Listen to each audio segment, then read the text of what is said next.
Being 6:30, we'll start the Wednesday, September 28th, 2022 Westminster Select Board meeting. I ask anybody to speak, to sign in. Any adjustments to the agenda at this time? Seeing none, we'll move on to acceptance of the minutes for September 14th, 2022 and September 19th, 2022. I make a motion to accept the minutes. Second. For Well, sorry. September 14th and 19th. 14th and 19th. Yeah. All right, And Kevin, thank you. motion's been made and seconded to approve the minutes for September 14th and September 19th. Any discussion? I look here at the 14th, so. I don't think I'm not. Well, you would need to recuse yourself from the 14th. Well, actually, the minute says I was absent, so. the minutes are correct. That's, I don't have any problem. that's probably true, yeah. But there would be a 3-0, there would be a voice count difference in the 14th as in the 19th. That's my question. I will do both together. Okay, we can do them separate. Okay. So motion has been made and seconded to accept for September 14th, minutes of September 14th, 2022. Any discussion? All those in favor? Aye. Aye. Opposed? I'll abstain. One abstention. Thank you, Craig. Acceptance minutes, September 19th, 2022. Make a motion to accept. Second. Motion has been made and seconded to accept minutes for September 19th, 2022. Can I, yeah, Any discussion? yeah, real quick, I got 21. Where's 19? What? 21 is the Arbor meeting. Oh, that's the Arbor. Okay, I did. Yeah, I'm on that. All those in favor? Aye. Aye. Opposed? Good, how are you? Ayes have. Communication and public comment. Seeing none, we'll move on to unfinished business, emergency management director discussion. Since Ben's not here, I'm assuming we'll table that this time. Make a suggestion on that. Yes, Just if Ben wants to come and speak, just have him let us know that's a fine. Thursday or Friday beforehand, so we can be on the agenda for whenever he can Yep. make it to discuss it, so it doesn't keep getting to. For sure. All right. Moving on, unfinished business B, financial position discussion. Company versus in-house. We don't have it in front of us, but I forwarded a proposal from Rural Solutions for everybody to look over, including town hall staff. And I guess at this point, I'd like to try to figure out if that's a way we want to go versus hiring somebody in-house. We would need to advertise for that. Be nice to have it in front of us, but we don't have it. So that's, Well, I sure like to have a chance to review it. You would. I thought you all were sent it. I did. So I haven't had an opportunity to review it. Oh, You should have it here so we can review I it. can go down, if you want to move on, I can go downstairs and print. If you want to come back to it. I just gotta find it and print it off for you. It's a proposal that, That's, yeah, let's do that. want to do that? If you don't mind. I don't, I'll be right back. Excuse me, folks. So we're gonna hold off on B for the moment. And we're gonna go to C, FEMA Fire Department, reimbursement discussion. I think that's you. That's me. So in my efforts to try to find out how our emergency management, our emergency services personnel can be reimbursed in the event of another natural disaster that involves FEMA, because they're volunteers. I'm still waiting for feedback on from a bunch of people. Jessica Roderick, federal FEMA representative, I think that's her title. She recommended creating a labor policy The details of that labor policy, I'm still trying to get info on, so we won't discuss that. But she did say that from what the fire department had submitted in terms of equipment, which they can be reimbursed for, FEMA had sent a check for 48.5 equipment hours totaling $4,073.73 to the state. Of which the state takes 2.5% and then sends the rest down to us. I haven't been able to track that yet. And find out exactly where it is, where she says we've received it. Actual numbers, I don't know. But it would appear that we've been reimbursed for some of the fire department's equipment hours and we owe them money. You owe the Just- town, you We owe owe the the, fire district, oh, the, the okay, town, because the town received FEMA funds, okay, so we would owe the fire district I get it. Thank you. some sum of money. The exact sum I do not know yet. I will by the next meeting. Great, That's all I got. thank you. All right, thank you. Any discussion on FEMA Fire Department reimbursement at this time? Do you want to keep that on the agenda for next time? Yes, please. We'll please. keep it. All right, we can move on to new business and come back to financial position at this time. Moving on to new business, Sheriff, Mark Anderson's here. Believe everybody has an email chain. So we asked you to come in and kind of go over services and what we feel is lack of services at times, and some billing questions, just how things work. I read an article in the paper yesterday about Newfane. Seems like they're kind of having some similar issues, so instead of beating around, we figured for us. Sure. Thank you very much. Excuse me, how mind if we hold on to Allison gets back? She's the one that's most familiar with the issues here. We discussed them. We can, yep, Want to do something? yeah, let's do it. Does anybody mind if we do a cemetery deed? That's fairly quick. Kevin, you wanna do the cemetery deed? You're good at that. Good job. Sorry for jumping More around. like doing a beer.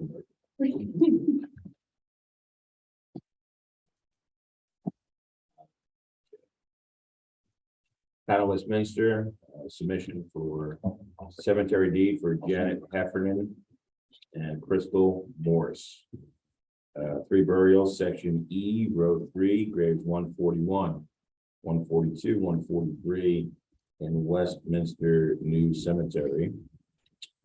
Witnessed and submitted for our approval this 28th day of September 2022.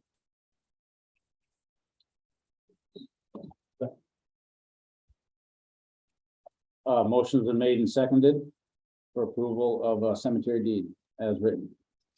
All those in favor? Aye. Aye, opposed? Motion passes.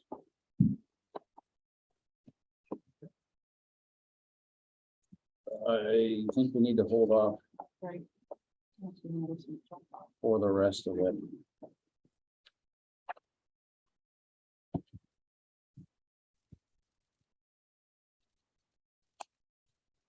That's the fourth. My report. That's the report. Ken? So, School Street, as everybody knows, has been done. Paperwork's been submitted to FEMA for reimbursement. Basin Brothers started the project on Hickory Road today. That's the USDA grant. They are going to close the road daily from 8 o'clock AM to 4 o'clock PM.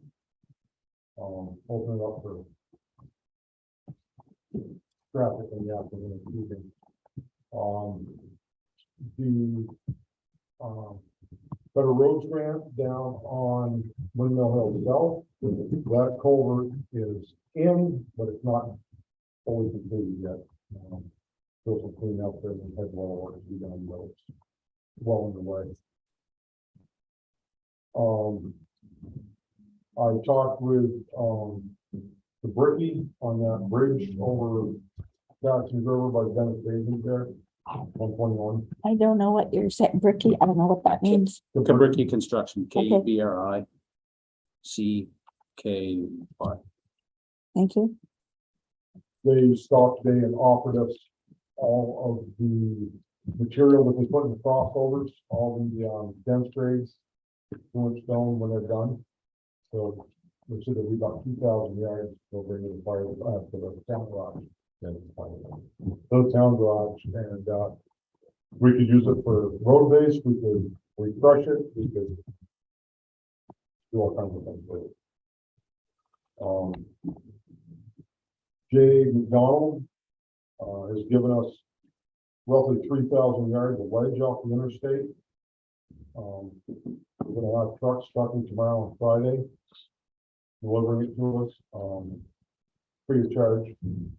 But we also can process and turn into something usable. Our truck is done. Of the Viking. New truck. New truck, yep. Hoping we'll be having a discussion on that at some point. Won't print. It's set up in All that? a funny PDF, it won't print, I do all white pages. I'm sorry. Okay.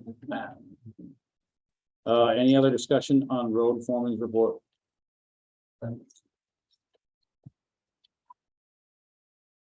Yeah. Yep. We're gonna circle back. Actually, let's table financial position discussion. Since we don't have the, say, unless you want me to read it off my email, but Can you just put it back on? Well, I skimmed through it, but I didn't really read it. yeah, Guess they have to have it. nope, No, they don't have to, but it's not printable. But it's the one you emailed to us? Yeah. I can She read it just off. had. I know, but I can at least read, that's what I'm trying to say. If I go back home, I can at least read it at my office off the computer. Yep. I'm Yeah. fine with that. Yeah. I will send it to everybody. Thank you. Or I can in the morning as well. I'll do it, Jason. Thank you. Thank, So we'll circle back to, new business sheriff. Mark Anderson. We didn't get very far, Ally, so at all. So if you want Yeah, I understand that there's some questions to answer. I think that there's a need to make mention that there's a discussion that occurred between myself and the town manager before town meeting about what the changes in our service would be, which it was my understanding that there was going to be a discussion at town meeting about what those changes would be, and that never occurred. Now, there's a history there, you're all aware of it, but with the departure of the former town manager, none of that discussion occurred. I was of the understanding that the select board was aware of that discussion. So I'm happy to answer anything and explain basically where we are now in our perspective, because we moved forward with our plan along with discussions with the town of Putney, who were in last year, we were in a relationship with mutually to be able to help benefit both towns. And I suspect some of the issues that are in this email are explained by that. Okay. Going back, I didn't look at the full history, but going back for some time, we've maintained basically a 40-hour deputy with the town of Westminster. That's fluctuated between 40 hours, 30 hours. I think at one point it was 20 hours, back up to 40 hours. We're back down to 20 hours a week.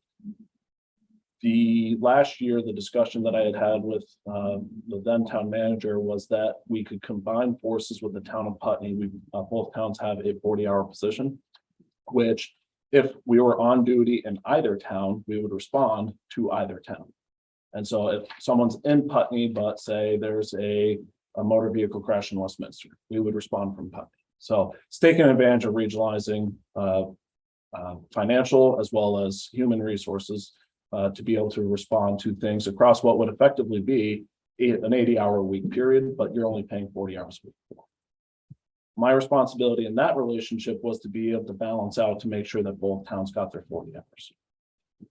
The part of the discussion last year was that we didn't have the personnel at the time. I had come before the board to talk about that. We're in a different position now. But at that point we didn't, which is why we gave refunds to the town of Westminster. Because of the vote on the budget to support a 20-hour-a-week position, I no longer felt I could make that balance between Putney and Westminster to say, I'm going to make sure both towns are treated whole. So that's where we discussed saying, okay, we're going to go back to the relationship we had before, which is we'll be here 20 hours a week. We'll respond to calls when we're here. And then the state police will respond to calls when we're not here. And then Putney's just back to their 40-hour-a-week position, and they get serviced with a dedicated deputy. The part-time position here in Westminster, I have, it's roughly 5 full-time equivalent deputies that service my patrol towns. So the town of Putney, the town of Vernon, and then through a mutual co-op through Londonderry and Jamaica, they each have a full-time person. I don't have somebody for 20 hours to meet up with Westminster, and because of that, it's blended in with the remaining full-time equivalents that we have amongst Newfane, Dummerston, and I mean, that contract with about 15 towns and villages. So that's why we don't have a dedicated person assigned to Westminster anymore. We could go back to that relationship. I don't think the town of Putney was opposed to the idea and the concept that we were exploring. It just was a simple reality of the changes in the financial means of the contract. So I think that was a conversation this board probably never heard. I think that was merely a factor of timelines because it wasn't much before town meeting. And I learned of Russ's departure at town meeting, which caught me by surprise. Happy to answer or respond to any questions about that change if you'd like. Does anybody else have any questions at this time? Just, we were all there. I guess my understanding was that because you owed us so much that we were contracted for 20 hours, and the other 20 hours would be making up for the owed us in the past. I didn't know you actually reimbursed us. See what I'm saying? That's why I thought that's what the confusion was. Okay. Because at the time you owed us quite a bit of I hours. don't know as though we were reimbursed. We weren't that term, reimbursed. It was credited. So there was a point where you're credited hours, but then there was a point where we actually issued a refund in cash. So we did both. In fact, there was a bit of confusion at year end because we had satisfied some of the hours that we had already returned the funds for. I didn't know that. I don't know if the rest of the board did, but I didn't know. I only ever saw credited I saw, time or hours owed or however you want to word it. But I think one of the major problems we have, even if we live, let's say it's 20 hours, we got no idea what the 20 hours. So let's just say there's something that happens and we call Ally, they call you, and she at least knew that, hey, they're not on call for Tuesday or Thursday, that don't bother calling you, call the sheriff, call the state police because you're not covered. In the 20 hours, we have no idea when you're coming and when you're not coming. Is that correct? That is correct. We do, part of our contract does include discussion about when we are or are not here. We haven't had that discussion to this point, and if you want to have that discussion, I'm happy to.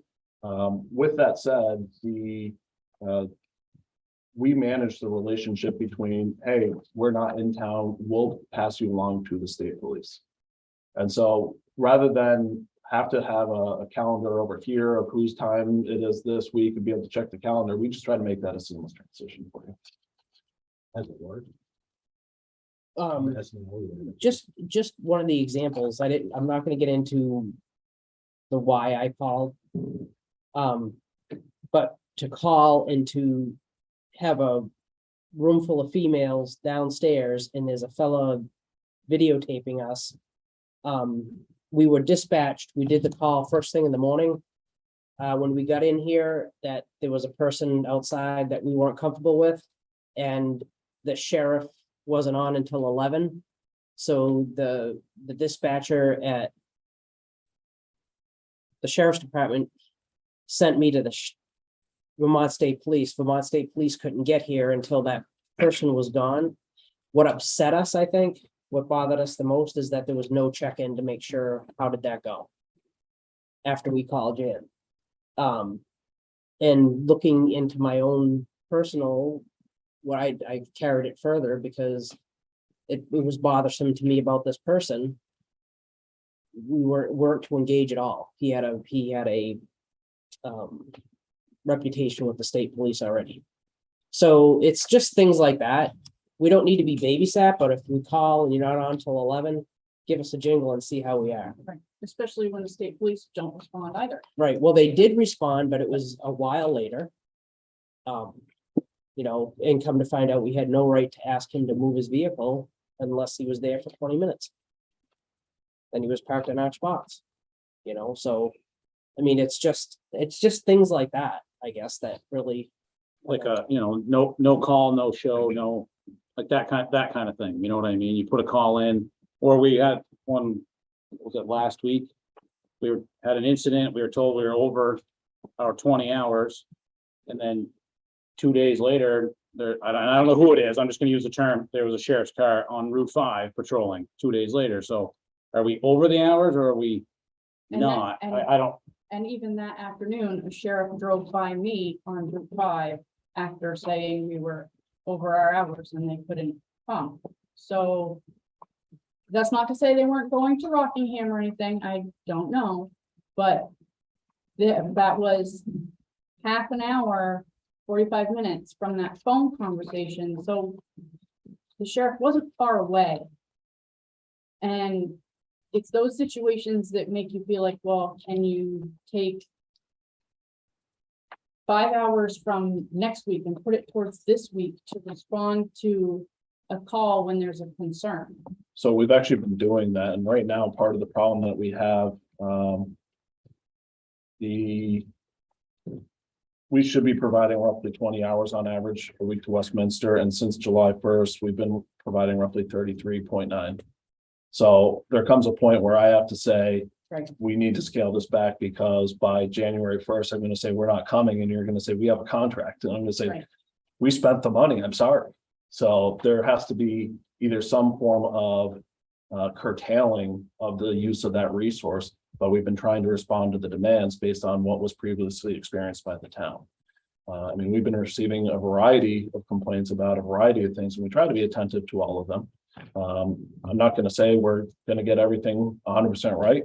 I would imagine in the case of the protester, we know who he is, and he works to engage people to try to bring you into constitutional violations, which could present lawsuit liability. We're familiar, but in that situation, the reason why we wouldn't respond is because the state police were. And so do you want to spend your funds that we're already overusing to respond to the same thing where we're going to say, don't do anything? The best thing to do is let him be and he'll leave on his own. Okay, but so I'm just gonna bring that back just a second. So if they're on at 11 o'clock for Westminster, 11 a.m. in the morning, it's gonna cost it's gonna cost us money for that sheriff just to check in with us? No, but what I'm saying is we might not have known, and I'm not here to say that, I don't know what the No, conversation no, with dispatch just- was. But if we pass a call over to the state police, we generally consider that to be handled by them, and we don't duplicate the resources committed to a single call. I don't know if a return phone call is necessarily duplicating a resource though. I would agree, but if we don't know to return the phone call because we don't necessarily understand the full bandwidth of the issue. I mean, again, I don't know what happened on the call. And I can't defend that. I don't know. Right. But normally we would. I'm sorry we didn't. But at the end of the day, it happened. I can't change that. But generally, we emphasize follow-up with people. That's one of the reasons why we do what we do, is to follow up with them. I think there's just an increasing frustration not just the board, just people in general, the public in general, of lack of presence or whatever the case may be. And maybe we shot ourselves in the foot by only going with 20 hours and not 40 hours. And if we did, then, we did, but I got and I appreciate everything you guys do. So I've also appreciate you taking up the monitor for the school zone, the camera. I guess I had two questions on that. So to me, it's always about in life, the 20 hours that we do get, whether it's 10 hours or 15 hours, it's really the quality of the hours, right?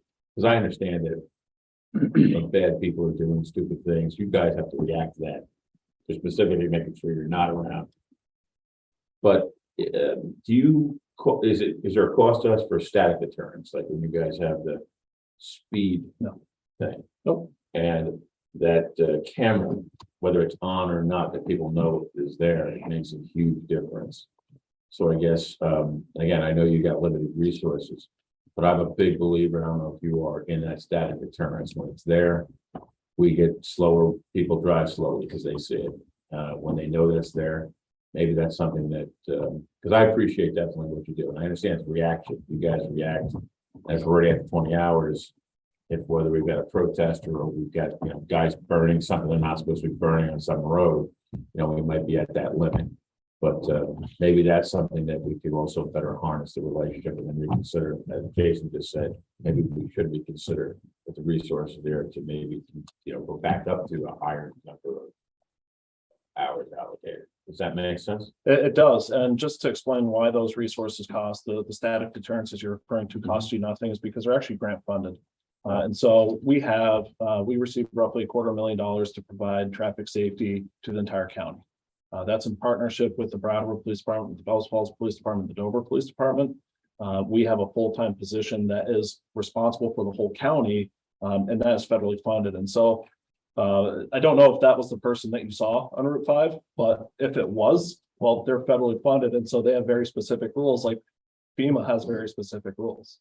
And so there are certain things they can do and cannot do. And while they'll respond to a life or limb type issue, and we'll work those details out, if it's a quality of life issue, then we'll say we're going to have people respond from the place that they respond from, because, well, you've all worked with federal grants. And do you gentlemen agree with my perception? I don't know if this is, I'm not in the profession, that static deterrence does have an effect, that it does work. Oh, absolutely. That's why we have them. We actually run two radar carts. We have four devices. The cameras, as you're referring to, they're I forget what they're called, but they're basically a radar device that you've received some documentation for, based on the places in town that we've placed them.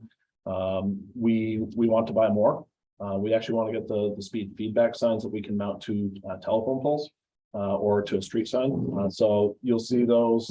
Bells Falls has them in and out, but they leave them in single locations. What we're looking at is getting the battery powered ones that we can move around to different places, so that you're not always expecting it in one spot.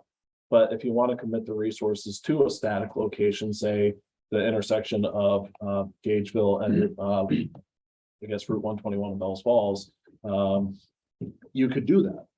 So there's all sorts of engineering things that we can do to that, and it does have a noticeable effect on traffic safety. We're huge advocates of it, and every year we can apply for the federal funds we do. Thank you very much. When we used to do 40 hours, I was on the board, obviously, when we first started up, it was about a relationship between you and the downstairs office. And I think that's what I hear more complaints about is if Ally and everybody, you got no idea when you're coming, you're going. So it used to be that the deputy would stop in almost every other day to see what was going on in town. And so I heard complaints or something, and you could pass them on. It'd be nice to go back to a little more of a relationship where you're checking in with the town hall every once in a while to get a feel of what's going on in the town, because we're all kind of communicating with the office downstairs, whether it's Ally or somebody else, and to give you an idea that what we're here. Sure. And then vice versa. You're informing us that, hey, we just spent the last 10 hours trying to do something. We got no idea what you were doing really and why you were doing it. I think we'd just like to really improve a relationship for those 20 hours between downstairs and your office. I'm wondering if that would make more sense to stop in They used to, or call, hey, where's the hot spots where you've been getting some complaints about, and that's where we'll concentrate some time on today, you know, or whatever, versus, that's the complaint we I hear don't know, all the just- time, is why are they out there instead of over here? It's not our job to tell you, but if we all of a sudden have a lot of phone calls, why aren't you down there, then we can at least, you can give us an answer of why you're over there. And that's some of the reason we actually, and Ally didn't have access to it, but we have the online activity reporting system. So you have immediate access to that information. We know what you're doing, we don't know why you're doing it, and you don't know what she's trying to do. Sure, and I don't have an issue with that relationship. I want that relationship to exist. Part of the difficulty we had last year was we were splitting coverage in Westminster and Putney between multiple people because we were trying to cover everything with just what we had. We had gaps. We knew that, we communicated about that. I communicated with this board about that. But we've since filled those gaps. All my full-time positions are full. And that includes those 5 FTEs, that includes other things. We just added a deputy to the courthouse in Brattleboro.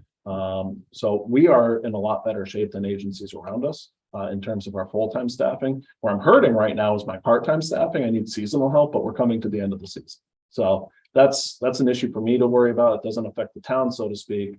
But that does help us with other areas that we do support. But I have no issue with that relationship. We want relationships with our towns. And part of, you made reference to the meeting in Newfane. Part of the discussion I had with Newfane is that the contracting model, I mean, it satisfies some of your needs. It does. I'm not here to dispute that. It doesn't really satisfy your needs. If we talk about an ambulance, I assume you contract with Grace Cottage or some provider for that service, and you know that you have access to Grace Cottage, or not Grace Cottage, Golden Cross. You have access to Golden Cross when you pick up the phone. Thing is that they get to bill insurance, so they don't have to charge a direct fee to the town for that service. You're helping pay for my cars, you're helping pay for my uniforms, you're helping pay for my gas, you're helping pay for the insurance. And what we try to do is subsidize the town in those costs by doing the work on the interstate. So you'll see our deputies up there. We charge the construction companies more money because we're helping to offset those costs of cars and uniforms and training and whatnot. And really, we're trying to drive the direct personnel costs to the town and just that cost. Don't have the public plan yet, and this is somewhat on purpose. What I want to do is bring the towns together, or their representative if you don't want to warn a meeting, but bring the towns together and say, this is what we're proposing. Basically, it's a model that's more holistic to everyone, that recognizes the benefits of regionalizing policing while recognizing you have a budget that you need to be conscious of, that it affects your taxpayers, and it needs to be reasonable to them. We can do it. I like to use the analogy with highway garages. Does every town need access to a grader? Absolutely. Does every town need to own a grader? I know a couple towns in Windham County where they're almost all dirt roads, and a couple towns where they are almost all paved roads. Now, I'm not here to criticize a town that has a grader that has more paved roads. I'm sure there are more uses for those, and that's beyond my bandwidth. But it explains the benefit of taking advantage of our regional partnerships with other communities. We had started some of that, what I call a pilot project in my own mind, but we had started some of that project between Westminster and Putney. We were already building a model. And so then it falls back to how do we govern that model? How do we fund that model? And those are the pieces where I want to bring the towns in together to say who would be interested in this model once I have something I can deliver to. So I want to provide a better policing service. I think that the model itself is flawed, and it's been flawed for many years. But this is what we know, and this is what we're comfortable with, and it's what we do each year at town meeting, and so this is why we keep doing it. Are all your, getting back to static deterrence, are all your vehicles allocated for? Do you have, I know, I just happen to know, some towns, larger towns, they call a service vehicle and reposition that vehicle sometimes every 24 or 48 hours. And what I understand, I'm not getting into your bailiwick, but I understand it's very effective. It can be, if managed correctly. The problem I have right now is I don't have enough cars. Okay. Thank you. Thank you. thanks for coming in and, It's a work in progress. Yes. And I appreciate the feedback. I truly do. we'll try to work out some of the kinks. I know that there was one question regarding the ATVs on the road and how to report those. What did happen by the highway garage was how it should work. So we're working on the internal issue of why we didn't just report it as a call and ultimately follow up with the road foreman. I don't have a good explanation for that right now, but we'll have that one shortly. Okay. Any other discussion on for the sheriff's department? I have a question.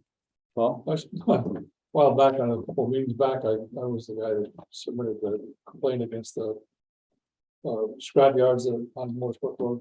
And I'm trying to get notification to those people about existing town ordinances regarding salvage, whatever, and I don't know where it got lost in the shuffle, but if there was an issue with emails or whatever, but we didn't get any response from you guys, to the best of my knowledge. Well, when was it reported? August? Mhm. So I know we had two, what I'm gonna call dumping investigations. One's been closed out. I understand it correctly. It's not the same one you're talking about. The other one's still active. With salvage yards, dumping complaints. I mean, this can bring in a variety of different entities. The health officer could bring in agency of natural resources. It could bring in a variety of different things. And so some of those come with process and some of those come with backlog. To speak to your specific incident, I don't have the exact answer other than it's an active investigation. I looked at it this afternoon, and we're continuing to work on it. Well, my question is, that people been notified, or do they understand what the town ordinances regarding the salvage yards are? With active investigations, we don't really comment on any of the details, because we try to use those, basically the lack of public knowledge, to our advantage. That makes sense. anything else for the sheriff's department at this time? Thank you. Thank you. Thank I do owe you an apology. I promised 5-year data to the board, I think last month, and I forgot to send it. I was actually going to review it before coming here today, and I realized I never sent it. So I sent it to Ally this afternoon. You should have that. I'm happy to come back and speak to it. I forwarded it to them because it was 106 pages. Instead of printing it out for 5-year, it was 106 pages. I'm like, they're not gonna want I that. might need to resend that Yeah, then. okay. Part of it was Excel spreadsheets, which we processed the data, but then we also provided the raw data, which might explain why it's 106 pages. But we'll give you the graphs and the tables, and if you want the raw data, I can give that to you as well, but the graphs and tables show. All right. Thank you. Very good. Thank you. Thank you. Appreciate the comment.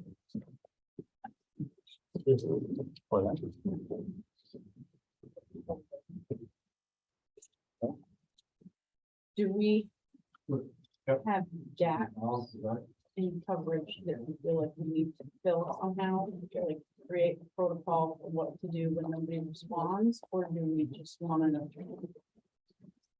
see what happens? Like,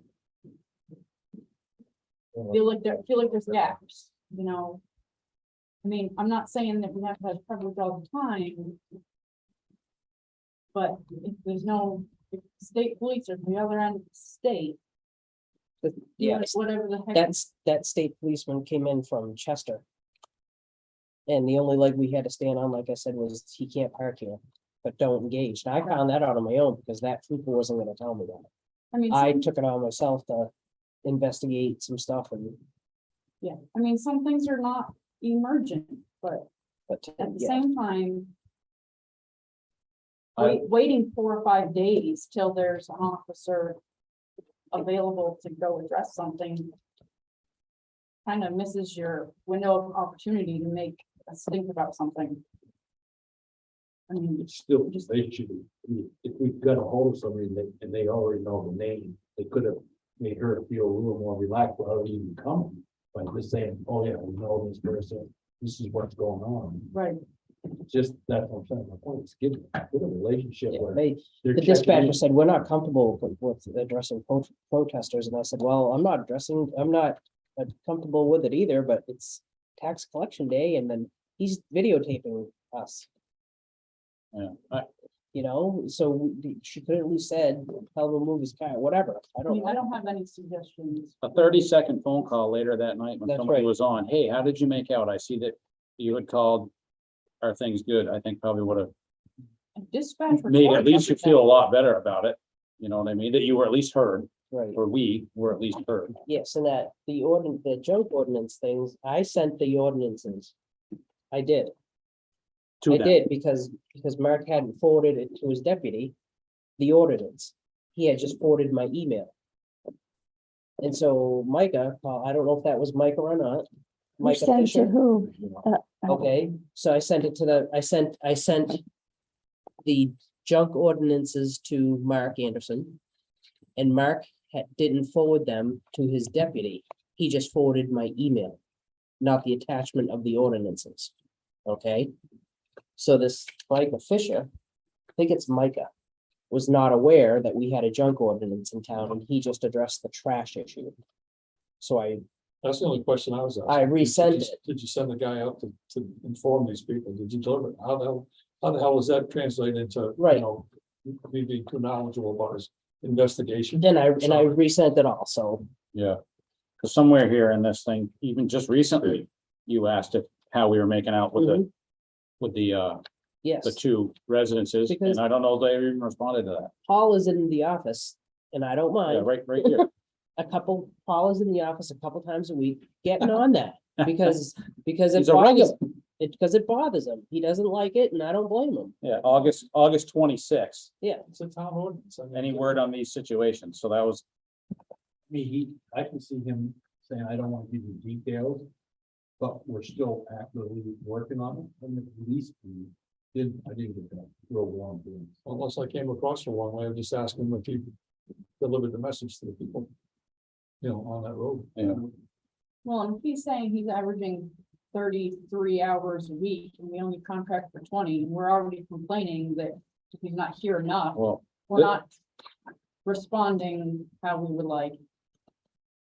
We're gonna be even more upset when he's here less, because Yeah. that's exactly what's gonna happen. the billing system, the log gives total hours. Right.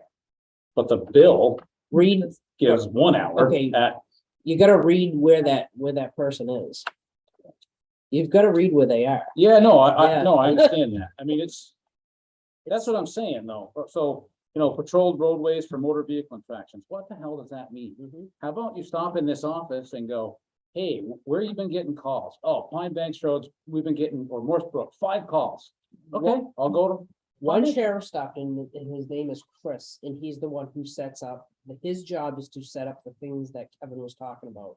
The speed limit signs, that's his job, that's his main job. Anytime you need that, put it up. I said, how about you just sit on School Street for a second? Yeah. That kind of thing. That's the only sheriff that's ever stopped in, and I've been in that seat down there since the end of April. That's what's, because they said they used to And be here at least once or twice a week. I don't care to have them come in and micromanage them. That's not but it would be nice to know they're here. Or at minimum, give direction. Right. That, yeah, we've got 5 calls about this intersection, people not stopping, cutting people off. It's a good place to start. What you guys are talking about is community police. Back in the day, it used to be the top on the beat that knew every businessman, every store, Yeah, whatever by name, and stopped in and made their presence known. Yeah. Originally, we would, but what happened was, they started running out of money, and run out of force, so when they came back to us, but I don't know, 4 years ago, and said, listen, we gotta change. They make money by picking up speeders. And unfortunately, we get less and less because they keep changing. But every time they get a ticket, they get money for it, so they can make money up on a ticket. They don't want to investigate problems because it doesn't doesn't make generate income. doesn't generate. income. That's the state belief. So whenever we had like the catalyst converter, when they were stealing all that, they want nothing to do with it. That's the state police, because they're just doing a lot of paperwork and not getting paid for it. I understand, but that was one of the things that changed, where before they would patrol businesses at night to make sure nobody was breaking in. They're not doing any of that now because it's just costing too much money. I think there's just a lot of it's communication breakdown. I think with better communication, we can solve a lot of this, but like I said, maybe 20 hours is just not enough. And if taxpayers are continually frustrated, then we'll go back to the 40. I mean, is what it is, at this point. But they gotta be. But they gotta be make us responsible. Feel good that the 20 hours they are here, It's they're productive. performing and doing a good job. I agree. Making us feel better. Right now, the concern we have is we don't feel like we're getting really good 20 hours. I agree. No, I agree. And that's what's gotta change. That's what the voters were like, what are they doing, you know? Yeah. We gotta get back to that. If they would at least correspond with the town office a little bit more, then she could explain to anybody who had a complaint about it. Oh, yeah, they were there, they're coming back and whatever. Customer's always right. Is that how it works? Yep. Not anymore. Have we had any discussion with the state police? We know they're paid, Not to my knowledge. and do they come? Welcome to our world, when we have a call where it's somebody that's, whatever the case might be, no, we don't have anybody available. Okay. I've been told to call the sheriff's department. Yeah. Call sheriff's department, call state police, Yeah. call sheriff. They just do- They did that very well. Yeah. We thought when they put the building up there, we'd see a lot of traffic. Well, You know, I mentioned this before, probably over a year ago, that there's, and Craig shot me down about insurance on this deal, but there's a lot of small towns around us, mostly in New Hampshire for whatever reason. And by small, I mean Langdon, Alsted. Well, Walpole, they're not necessarily small, but they're, that have their own police force. They have their own guys. I'm not saying we want to generate and have our own guys, but We'll look at their budget. Well, you you're know, paying. no, but you're you know paying who them right did there. approach it, I was against it, was the Bell Falls Police Department. Well, They were looking to help because they were looking for more income. And I'll what bet you your one- response time would be a lot better there than it would be that we're getting right We now. might want to pursue, can we get a relationship? I'm just with- throwing ideas, that's all. You know, that might be the third call. you make. And if you can't get them near there, then Yeah. call there. I think right now the problem you'd have, unless something changed, is they're the village of Bells Falls Police Force, and to come here, you'd have to have some kind of They offered it to us. one time. agreement or whatever. I don't know how to word it, but. I'm not against looking at any other option, but. One thing about Alsted Langdon, you see them on the interstate, you see them working with construction companies. They're generating revenue, not just, Sure, yeah, I think they're very similar run to the way the sheriff's department. could very well be. Yeah. All right, Offset. let's move on to, we did cemetery deeds, that's all set. ARPA mission statement approval. Jim, do you want to speak to this, or how do you want to do that? I realize you're not the chair of that committee, but I'm not, thank you. Well, just, I'm really here if there are questions. I know that, Katrina and I drafted the initial thing, and then it was discussed at the meeting.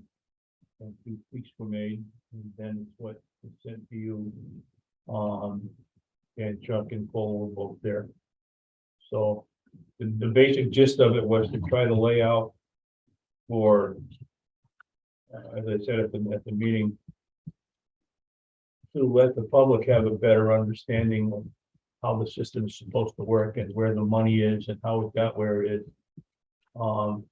And quite honestly, to help keep it straight in our minds too, because it gets confusing. And then the second part is the process that people should go through, which we probably should have done a long time ago, but it's there now. And there were several people from the general public there, and they all had copies of it. There were no comments.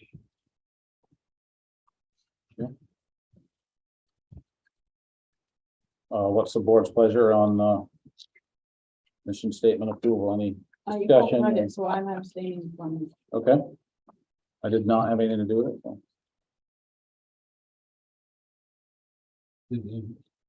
Are you actually looking for an approval of what? That's what we're looking for. And we're talking about the committee proceed. Yes. Mission statement. I don't have a mission statement.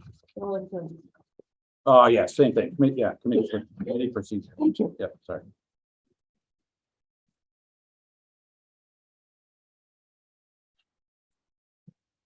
Is it On page 2, what we're looking at? One or two. One is just like the minutes of the meeting. No, No, It's not, There's a memo, it says memo at the top, Craig. yeah, I mean, that's not any minutes. The policy listed below was approved on September. And then it says background. Page 1 is really just an explanation for everyone, general public as well as to just how the ARPA money got to be part of the town budget and why, and what the ramifications of that might be. Then page 2 is the process we want people to go through and put in the proposal. And to explain to people that all we do is review them and make a recommendation as a committee. It's your board's decision what to spend money on.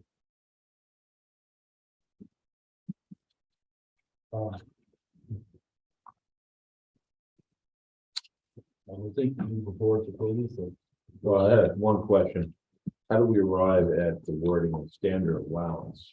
That's federal, that's what the Treasury called that option that VLCT recommended, and I think every town in Vermont took advantage. Good for me. When we move it to the general fund. Yeah, and that's what allowed, basically it allowed the town to treat all of the ARPA money as though it were lost revenue without going through any of the. It's one reporting versus Yeah, going through but I every single. think, Kelly, it still has to be reported every quarter. You still have to tell them what you did with the money. Yeah. But you don't have to go through the long The long. RFP process. I think we have till January to report again.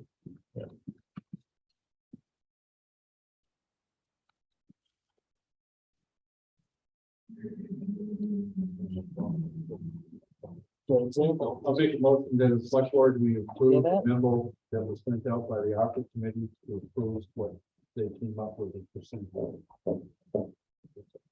no title on it. So it's- Mission statement. when was that? It's not on it. It's on your, Oh, okay. it's on your, agenda. I'll agenda. second the adoption of the ARPA mission statement. September 21st, 2022, as presented before the select board of Westminster. Motion has been made and seconded to approve the ARPA mission statement as presented. Any discussion? Good job. All those in favor? Aye. Aye. Is opposed? One abstention. Thanks. Motion passes. Can I make a suggestion? And ignore it if you want, but just. I'm sorry, the confusion that comes from my not using the same terminology as mission statement. So if you just noted in minutes somewhere, that the mission statement is this memo dated September 21st. That would make me feel better. And That's down the what I was- road, is Okay, best way to protect information is to let me have it for something. Yeah. mission statement, i.e. ARPA committee procedure. Thank you. All right. So that completes C. We'll move on to D, ARPA fund proposals. Hold on one second. So we have minutes from the last meeting. We don't do anything with the ARPA minutes. Maybe they're just for our own. I think they're just for your own. Okay. I guess we have some projects ahead of us if somebody wants to, or in front of us, if somebody wants to, speak to them. So the fire department is looking for a washer. That's one of the proposals that I think you all have. Yes. I got it. You got it. For washing gear for any of that. Of course, we have to wash. Seems like more and more all the time. And when you put one set of gear in to wash it, and then it takes days to dry. Then it takes an hour and a half and people aren't down there all the time. So it takes a long time to wash gear. And take care of the stuff. So. We'd love Tonight is going to be a wet night. Do not underestimate the flash flood potential here. It's not just where we are, but we are getting hit very hard in our area and Wachula, working out these different. Can't send it home to the people to wash. I mean, it'll destroy a normal washing machine. anyways, and then you don't necessarily want to send you home, depending on what the situation was that they were in, so. So there's a proposal estimate for the installation. I believe on your proposal has the washing machine, the installation cost there, and the total. The dryer, I just didn't like the price, the way it was going to work, so. The dryer may have prices on there, but I don't think there's anything that I don't want. How do you dry them now, if you don't mind me asking? Hang them up. Yeah, I mean, you can't, if you put them in a clothes dryer, you gotta have it on real low heat. So, yeah. They do have dryers that are mainly PVC, they put a blower in them and it just Yeah. air dries them. Gotcha. Motion to accept the proposal on the Arbor committee for the procurement of fire gear washing machine, which will include one fire gear washing machine, an installation cost of approximately $1,590. The machine, as quoted here by this proposal, $7,822 for a total allocation of ARPA funds of $9,412.69. I'll second. Motion has been made and seconded for approval from the firehouse and ARPA committee for washing machine and installation. Any discussion at this time? Seeing none, all those in favor? Aye. Aye. Those opposed? Ayes have it. Before we move on, can I ask a quick question, Jim? Hypothetically, this proposal, $9,412, let's say actual cost ends up being $8,000. Is it, You could have made the motion not to exceed that. well, I'm just asking for my own. Where, knowing, because you only will get the 8,000. Not the 9,412 and have $1,400.12 left over. Right, I get Am no I one saying that wrong? gets the money, the bill comes into the town, as I. The invoice comes The in, actual invoice. Yeah. Okay, I got you. and if it This is- exceeds what you've approved, then we put it aside. Gotcha. This is a comprehensive, chief submitted a comprehensive, Yeah.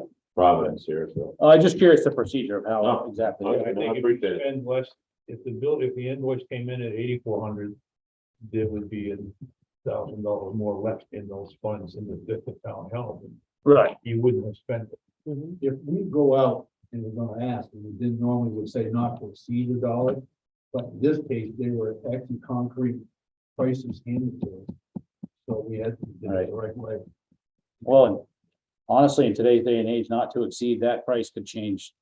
Yeah. Like tomorrow, like who really knows? So. Anyways, that's just for my own. I was just curious how it worked. Thank you, chief. Okay, I believe you have an invoice for our Yeah, You do. installation of the generator, which did go over. But I think it was $16. Or not. $16. Correct.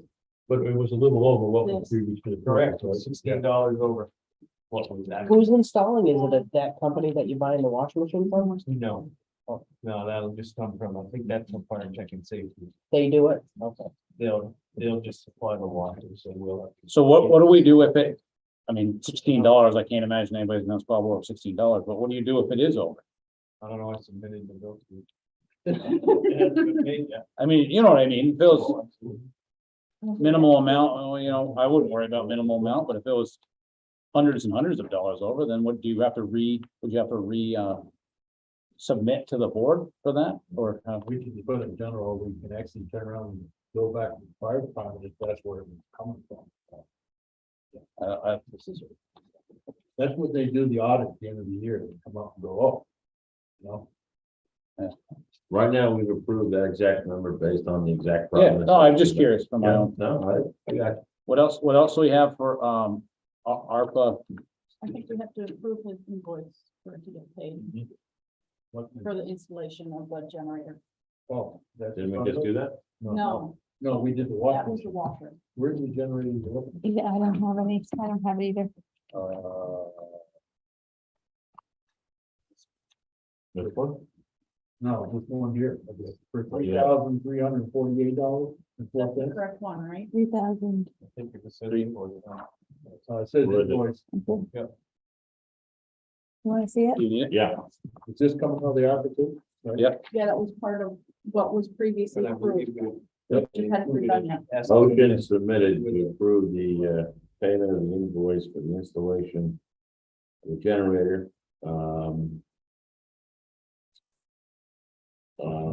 Which included labor and equipment. And the clear list of items on the invoice.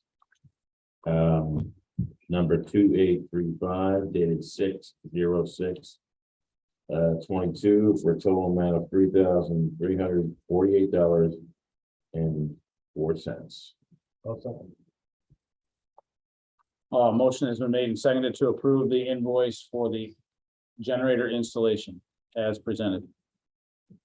Any discussion? Is this the one with the $16 over? I believe there's an estimate that came along with that as well, with the price of the generator and the installation. Yeah. I think the $16 difference. The motion things back there. The $16 short coming out of that fund, and we now have to go find, he's gonna get the payment involved. Good question, but where the $16 technically come from. He would pay that, just a matter of. I think it comes right back. I think it would come right out of that same ARPA fund. Because still- I mean, basically, when the town adopted the standard allowance and moved that money into the town budget, you're spending that money just like you do any other part of the town budget, and if this bill came in a little bit over the estimate that you approved last time. Right. But this is the one we're actually approving, so you're right. Right, we pay this and it would come out of. Yeah, I'm comfortable with that. All those in favor? Aye. Aye, opposed? Ayes have it. What else do we have for ARPA approval, ARPA fund proposals at this time? That's a couple. So I submitted one for a bridge deck over the East Putney Brook. It's a bridge that we own, that we will not get any help from the state. Do you have one? It's a wooden deck bridge. It would be replaced with a cement deck that would outlast any of us. I got 3 contractors to look at it. I got Cold River Bridge, Renault, and Fabricki. And Fabricki wasn't interested. Cold River Bridge came in at 119,000 and change, and Renault came in at 100,000. The road would be closed for 1 day. It'd be a prefab deck. You'd swing it into place. Because they would do all the work to prep for it without closing the existing bridge.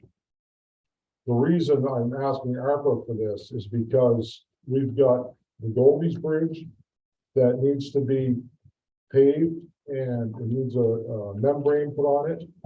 And the East Putney Brook Bridge, which is also known as the Butler's Pantry Bridge, right there by the intersection of Patch Road and Westminster West Road, is gonna need replacement. And if you look at the bridge reports that I gave Jason earlier, it shows that they're gonna be piggybacked almost the same time as the bridge in Gageville. And you don't have anywhere near enough money saved to take care of all this. So something has to be done with this bridge deck sooner than later. So I just felt this was a good way to take care of it. Any concerns from the ARPA advisory team that this would put us out of the lane as far as qualifying for ARPA? There was a discussion, there were no concern. It was approved by the ARPA. What's stopping us from doing any bridge we have? That's what I'm thinking. Why can we do this bridge and not do? We own this bridge. You get no state help, no state funding, that's nothing, that's what we're trying to do. We can use ARPA funds, if we had state funding for a bridge, we can use ARPA funds to help pay for our portion of it too. We can use ARPA funds for any bridge, we can use ARPA funds for all the bridges.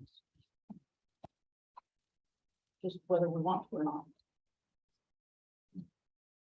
And the ARPA committee, just their opinion, unanimously believes that we should approve this expenditure. We're approving 100,000. Therefore, motion based under the ARPA fund that Westminster Select Board approve the thank you. Submission from Renault Brothers for removing existing wood deck and beams, replace and precast concrete deck, pier caps, install bridge rail, includes all materials, equipment, and labor, ostensibly replacing this bridge for East Putney Brook Road. Total expenditure not to exceed $100,000. Also, Motion has been made and seconded to approve, funds for not to exceed $100,000 for East Putney Brook Road Bridge deck replacement. Any discussion? All those in favor? Aye. Aye. Aye. Opposed? Ayes have it. Could I have that, please? Thank you. You can have it back if you'd like. Yeah, we'll need it back. no, East Putney Brook, Salt Valley Road, East Putney Brook Road, off from the Westminster. So I also put in a request for a three-head, it's a saw that mounts to our tractor where the brush hog is now. And what that's for is to trim back brush and tree limbs. And especially with the ice storms and things we've been having, where the roads are just inundated with trees bent over and, with ice. If that happened, we had to open the roads up. This would be the only way you do it. You wouldn't send guys out with chainsaws trying to cut spring poles. Somebody would get hurt. But it would also, it'd also be used for maintenance to, like I said, trim the roadsides back. Where now we have somebody standing either a loader bucket with a pole saw, bring the back of the dump truck, and go down the road and they try to trim tree limbs, where this will be a little safer and more efficient. I think we have it'll cut like up to a 6-inch wing. The town of Plymouth has one. I went up there, I looked at it, used it, talked to them. They've had it for a couple of years now. Still has the same blades on it. They use it all the time. They use it on all their class 4 roads also. And keep them open. But yeah, virtually no maintenance, but what they normally did with 3 guys with chainsaws, now they do it with 1 guy. So. Pretty good considering we're down a couple of guys, so. And the newest price from Champlain Valley Equipment came in this afternoon. What was that? 27,400. And that's the cheapest one. I asked for updated ones and, So the one that was 28 and lowered it to 27.4, yeah, and then what is this other one, 27.5? you got one from you got 2 from Champlain. Yeah, this is from, I can't believe it, the state, supply. Yeah, yeah, So it's still $100. $100 more. That one is $100 more than Champlain. And that's, over in New York. Salem Farm Supply. So you've got three prices there and Champlain equipment being the cheapest one. This is going right on the blue track. No, we haven't had that refractor for 5 years. Go on, it's orange now. So yes, it goes right on. It's a quick detached thing. So you take the grass mower off and put this on it and, This has been through ARPA too. yes. I'll make a motion then that we authorize up to 27,400 to pursue buying from Champlain Valley a 69-inch saw blade head that attaches to our backhoe. Roadside mower. Roadside. I'm gonna second that. I did have a question on this. On this stuff. You need training on this thing, or guys need to be trained on this? Yeah, you would just turn somebody loose with it. Yeah, Just throw them into the deep end. anybody that would run this, I took with me to Plymouth. And they used Plymouths. So, I'm asking you because you know the stuff. yeah, To me, because I've read a little bit about it when you submitted it. These things can fire off like rocks and stuff, right? no, they better not be, because they better not be mowing that close to the ground. But it does happen. This will be up mowing tree limbs. Up- Okay. Yeah, Okay. Yeah, the only thing is the tree limbs fall on the ground. So even though the machine's there cutting, somebody's there to make sure that the branches and everything. well, right, if you're in a situation where you need to be picking up brush, there'd be somebody going along behind it, a ways behind it. To at least pulling the brush out of the road and the road. But yeah, that would be the thing. Once we purchase it from them, they'll come and they'll show everybody how to use it correctly and. That's part What's of the the deal. maintenance on those blades? Do their sharpenable. Yeah. Yeah, but like I said, they've had Plymouth had theirs for over a year, and they haven't done anything. For a couple of years, so. Thank you. I seconded. Motion has been made and seconded to approve the use of ARPA funds for a 3-blade brush saw for the highway department. Not to exceed, what was the number? 27,400. One last quick, while we're in discussion, is this something that you could share with another town or is it just for us? No, because you would have to have the specific equipment to hook it to, unless you wanted to let them use our tractor, which I don't know. if that's- No, I just, anything. Yeah. That's so little used, sometimes you wonder about trading off or doing something like that. So, Yeah. this is something you're gonna use like our plow truck, road grader or something like that. Well, but potentially, we've got a couple of guys right now that are semi-retired that are helping us out, filling in some of the blanks. And I'd love to be able to take somebody like that and train them to be able to do that a couple of days a week on one end and have the other one on the other end. We're not paying them any benefits, we're not, so you potentially could have somebody in it all the time at fairly low cost. Motion has been made and seconded. All those in favor? Aye. Aye. Opposed? Ayes have it. Motion carries. Any other ARPA fund proposals at this time? Thank you, guys. Thank you, Jim, for the. There was one Thank thing you, that came up, I just give you guys a heads up, Katrina proposed in the meeting, asked a question in the meeting that we didn't know the answer to. And jump in if I get this wrong, then maybe Ally knows some of the answer. If you had a project like the bridges Chuck was talking about, that was gonna come down the road and you want to put some money in it, but you know well how these things go, and all of a sudden 6 months is 2 years and you're out there. Could that money be put in a fund? We were told in the VLCT seminar training that, for example, a rainy day fund is not an allowed expense for this stuff. The question was, would a dedicated fund like the bridge fund be able to take money? And I brought up we should find that out. I realized when I read the limits today that I was volunteering to do that.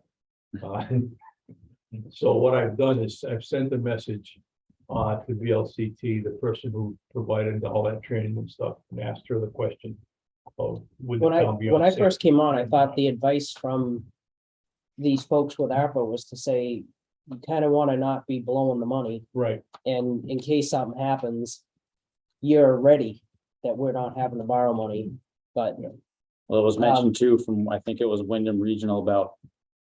I'll use the term earmark, that might not be the right term, but funds for grant matches. right, yeah, so we're. So I don't know where you would put it, the whole rainy town day would be fund. safe. right. just earmark it, I don't know, but Well, you could just Question, state, yeah. could just state. I could stay there. But because at the end of the day, the end of 2026, when this program ends and the money's supposed to be expended. I understood, and I'm not an attorney or an accountant, but my understanding is that by taking that money using the standard allowance, you defederalize the money in their terminology, which means that if there's money left at the end of the day, it's left as local money in the town's budget. Mhm. It's not federal money that goes back. And you can use it to match other federal funds, which is an unusual thing. Right. So my message that I sent to Katie Buckley at VLCT today was simply saying, theoretically, if we would have put $100,000 into a bridge fund using ARPA money, and then it didn't get spent until this program ended, are we okay or not? So that you'd have that advice back from them. Mhm. And we'll see what they tell us. Jim, thank you for all your consideration, excellent work. At the end of the day, it's your decision, so we're trying to be careful about the advice we give. Thank you so much, thank you.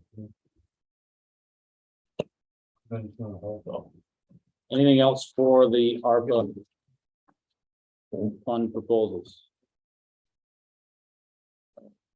So we did road foreman's report when Ally was downstairs. We did all the letters. Wasn't a whole lot. Well, I just mean- didn't put anything on for a manager's report because I see just that. saw you Monday. We just saw you last Monday, That's all but right. in the interim. We've had, the furnace is no Thanks, Jeff. good. I was gonna ask you how that Well, The furnace is junk. Sheldon showed up, Cole showed up. hot water heater as well. Hot water That's something is, yep, it's corroded. Sheldon had said it'd been corroded for a while, but it wasn't getting any worse, wasn't getting any better. But while we were doing it to do the whole thing, Cole was gonna get us a estimate. I called 2 other local companies for estimates, just so we're not, Yeah, it's gonna be a lot of money, I'm sure, and we should have the estimates there. I hadn't, as of getting here tonight at 5:45, I hadn't heard anything from the other 2 companies yet. hot water Thank you, everybody. certainly not gonna fix itself, so. Right. So, and, I mean, it was leaking for a while. Yeah. So, Thank you. I noticed it was leaking when we switched fuel providers over a month ago. so. I didn't I've mention I've never been in that room and I could go without being in it again, so. It's not that bad. It's Well, actually not as bad as I thought it would be. It's kind of freaky. That's all. Lot better than you. That's all, but that's all I had, because I didn't really have a whole lot. Okay, great, appreciate it. Thank you. Executive session if needed. Do we Yes. have the need for that? Chair, I'd like to make a motion that the select board enter executive session for the consideration of the appointment of an interim select board member to round out the 5th person as required by statute in order to bridge the board to the next election, which is coming up quickly in March of 2023. Okay, motion has been made and seconded to enter an executive session for consideration of a 5th board member. That motion, were you supposed to say whether the decision will be made or not? I'm not sure. Very good point. A decision could be made. Excellent point. And it is. Could be made. Could be made. Yes. All those in favor? Aye. Aye, those opposed? Guys have it. We'll do that after, other business. Boards, committees and commissions. Seeing nothing, we'll move on to, other business. Is there any other business at this time? Paul, you got nothing? You must have something. Sure, I do. All right. Suggestion. I do, everybody participates in a recycling program and whatnot. I think it would be handy to ask the contractor to put out some sort of a memo, maybe in the town newspaper or whatever. What's acceptable recycling material, what's good and what's not, that you can put in recycling and what. I mean, Be a good reminder. best guess for me, but. Yeah. I think there's a lot of people that don't really understand what you should be throwing in a recycle bin and whatnot. I can tell you firsthand from doing some caretaking, when people come here, they don't understand it either. Because I have to pick through it and take out stuff that's not supposed to be in there. It's been a while since we've had Joe here. Wouldn't be a bad idea to have Good idea. Joe come back and just give us an update on how everything's going. Just out of curiosity, does anybody really, in the town ever really follow the waste stream, from. Where does this stuff go? Joe, that's a good question. If we get Joe to come here, that would be exactly the question we asked him. And, it's been quite a while. And the last time he was saying how expensive it was to even bring it. It's been well over a year. Yeah, and then the price of fuel to truck it over the year and there, so I'd be curious what is going on. I'm just curious about the. Yeah. And where we're headed, like. We're gonna be working on our budget pretty soon for the next year. Well, plus the state's getting more restrictive all the time and everything else. I think they have, he has a 3-year contract, we'd have 2 left on it. We have to get the guys from and gals from the transfer station too in here to give us an update on what we can and can be throwing out there. Down here. Yeah, and also, as you just said, point out, what days can we actually make, those special deliveries for old paint and certain things that would be a great idea. Hazardous materials. Larry, Yeah. Larry White. Larry, very helpful. he had Oh, really? While I we're don't on know that, who else it would be.